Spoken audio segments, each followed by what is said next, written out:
Praise the lord. మన ప్రభువును రక్షకుడైన యేసుక్రీస్తు నామంలో మీ అందరికీ శుభాలు తెలియచేస్తున్నాను. ఎలా ఉన్నారు? మీరంతా బాగున్నారా? మీకోసం ఎల్లప్పుడూ ప్రార్థన చేస్తున్నాను. ఈరోజు దేవుని వాగ్దానం ధ్యానం చేద్దాం. నీ పగవారందరినీ అణిచివేసేదను. హల్లెలూయా. దేవుడు మీ పగవారిని అణిచివేస్తారండి. మీకు వ్యతిరేకంగా రూపింపబడిన ఏ విధ ఆయుధం వర్దిలదు. మీకు వ్యతిరేకంగా మాట్లాడుకుంటున్న మాటలు కానీ, మీకు వ్యతిరేకంగా మనుషులు చేస్తున్న ప్లాన్స్ కానీ, మిమ్మల్ని పాడు చేయాలని, నాశనం చేయాలని మనుషులు ఎన్ని ప్లాన్స్ వేసినా దేవుడు వాటన్నిటినీ కూడా అణిచివేస్తాడు అని. హల్లెలూయా. మీ శత్రువుల ముందే దేవుడు మిమ్మల్ని ఆశీర్వదిస్తాడు. మీ శత్రువుల ముందే దేవుడు మిమ్మల్ని హెచ్చిస్తాడు. మీకు వ్యతిరేకంగా ఎవరెవరైతే ఏ గోతులు తవ్వారో ఆ గోతుల్లోనే వారు పడిపోతారు, కానీ మీరు మాత్రం స్థిరంగా నిలబడతారు అని. హల్లెలూయా.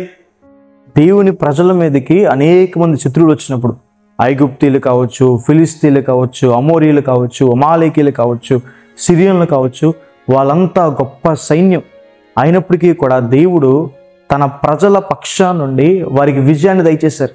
యెహోవా మీ పక్షమున యుద్ధం చేస్తాడని, దేవుడు మీ పక్షమున పోరాడతాడు. అలాగే దేవుడు ప్రతి అడ్డుగోడల్ని, ప్రతి ఆటంకాలని దేవుడు అణిచివేస్తారని. ఈరోజు మీరు ఎదగకుండా, అభివృద్ధి పొందకుండా, ముందుకు వెళ్లకుండా ఏ అడ్డుగోడలు అయితే ఉన్నాయో దేవుడు వాటన్నిటిని అణిచివేస్తారని. ఎరుకో గోడలు దేవుడు పగలగొట్టినట్టుగా దేవుడు పగలగొట్టి మీకు త్రోవని సరళం చేస్తారని. సమాధానం లేని పరిస్థితులు, గందరగోళం, ఆందోళన, భయం, కృంగుదల అలాంటి పరిస్థితులు గుండా వెళ్తుంటే ఆ రోజు దేవుడు సముద్రాన్ని అణిచివేసినట్టుగా ఈరోజు మీ జీవితంలో కూడా కష్టాలని, శ్రమల్ని, ఆందోళనని, ఆ టెన్షన్స్ని దేవుడు అణిచివేసి సమాధానం అనుగ్రహిస్తారని. మీ మీద ఎగిసెగిసి పడిపోతున్న తుఫాన్లని, అలల్ని దేవుడు అణిచివేస్తారు. మీరు మునిగిపోరు, మీరు నిలబడతారు. సమాధానం మీకు అనుగ్రహించబడుతుంది. దేవుడు మన పాపాన్ని అణిచివేస్తారని. యేసు నామంలో మనకి పాపక్షమాపణ ఉంది. ఆయన నామంలో తప్ప ఇంకెక్కడా కూడా మనకి రక్షణ లేదని క్రీస్తు ప్రభువు వారు మన పాపాల నిమిత్తమే తన ప్రాణాన్ని అర్పించారు.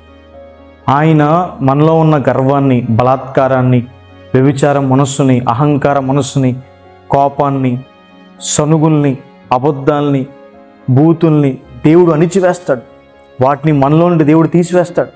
మనల్ని దేవుడు పవిత్రపరుస్తాడు. కాబట్టి ఈ వాగ్దానం విశ్వసించండి. ఆత్మీయంగా కానీ, ఆర్థికంగా కానీ మీరు అభివృద్ధి పొందకుండా ఏవైతే ఆపుతున్నాయో వాటన్నిటినీ కూడా దేవుడు అణిచివేస్తాడు అని. హల్లెలూయా. అణిచివేసి మిమ్మల్ని ఉన్నతమైన స్థలాల్లో దేవుడు నిలబెడతాడని ఈ వాగ్దానం విశ్వసించండి. ప్రార్థన చేసుకుందాం.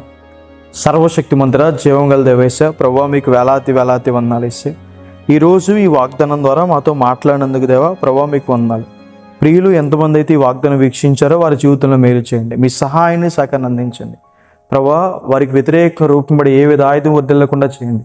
వారి పగవారందరినీ అణిచివేయండి. ప్రభువా తండ్రి, ప్రభువా కష్టాలని, శ్రమల్ని, అనారోగ్యాల్ని, ప్రభువా వ్యతిరేకమైన మాటల్ని, ప్రభా పాపాన్ని, ప్రభావిసే గర్వాన్ని, మోసాన్ని, అహంకారాన్ని వీటన్నిటిని అణిచివేసి పవిత్రపరచండి. సమాధానం అనుగ్రహించండి. గొప్ప మేలు వారి పట్ల చేయమని యేసు నామమున అడిగి వేడుకుంటున్నాను తండ్రి. Amen. God bless you. God bless India.